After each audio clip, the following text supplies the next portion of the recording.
तुम बिजनेस के मामले में काफी केयरलेस नहीं हो गए?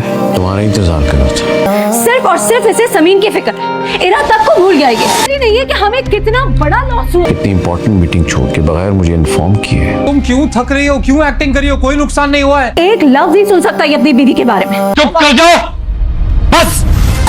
हम जानते तो हैं उष्णा को,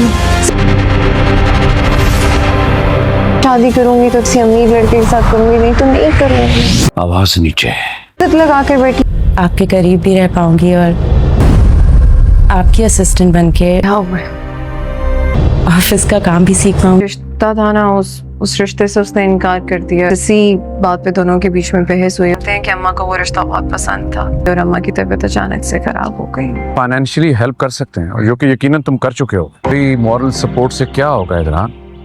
पर क्या कुछ गलत किया मैंने? इदरान जैसे ही घर वापस आता है तो शाइला आगे से बहुत ही ज्यादा तमाशा खड़ा कर देती है। वो इसी बात का बहाना बनाती है कि तुम्हारी बीवी की वजह से हमें करोड़ों का नुकसान हो गया है। वो जल्दी में और तेल डालेगी और अपने बाप को और भी ज्यादा गुस्सा दिलाएगी कि इदरान सिर्फ और सिर्फ अपनी बीवी की वजह से ही इतना केयरलेस हुआ है, पहले तो वो ऐसा नहीं था। जैसे ही इदरान शाइला पे चिल्लाएगा और वहाँ से जाने लगेगा तो गयूर भी उसे कहेगा कि आइंदा अपनी आवाज नीची रखना, ऊंची मत करना। शाइला ने आहिस्ता आहिस्ता गयूर के दिल में भी समीन के खिलाफ बातें डालना शुरू कर दी है, जो कि आपको स्क्रीन पे नजर भी आ रहा होगा। उधर मारिया इदरान के ऑफिस में पहुंच चुकी है। इदरान उसकी वजह से बहुत ही अनकंफर्टेबल है, लेकिन वो वहीं रहना चाहती है। ये भी गयूर का ही फैसला है जो कि उसके जहन में शाइला ने डाला था। आहिस्ता आहिस्ता ये दोनों दीमक की तरह इस रिश्ते को खाने में लग जाएंगे और ये अपने रिश्ते में कुछ न कुछ कामयाब भी हो जाएंगे। उधर से बहुत जल्द शाजिर भी वापस आने वाला है और शाजिर के बारे में जैसे ही शाइला को पता चलेगा, शाजिर और शाइला और मारिया तीनों मिलकर इस रिश्ते को बर्बाद करना शुरू कर देंगे। ये तीनों हाथ मिला लेंगे और शाजिर के जरिए वो इदरान के दिल में समीन के खिलाफ शक पैदा शुरू करेंगे कि वो अभी भी शाजिर से ही मोहब्बत करती है। तो आहिस्ता आहिस्ता इदरान भी उनकी बातों पे यकीन करने लगेगा और एक दिन ऐसा आएगा कि वो समीन का बाजू पकड़ के उसे घर से बाहर निकाल देगा। समीन उसके बाद अपने माँ बाप के पास वापस आ जाएगी और वो खुदकशी तक करने का सोचेगी, लेकिन बहुत ही जल्द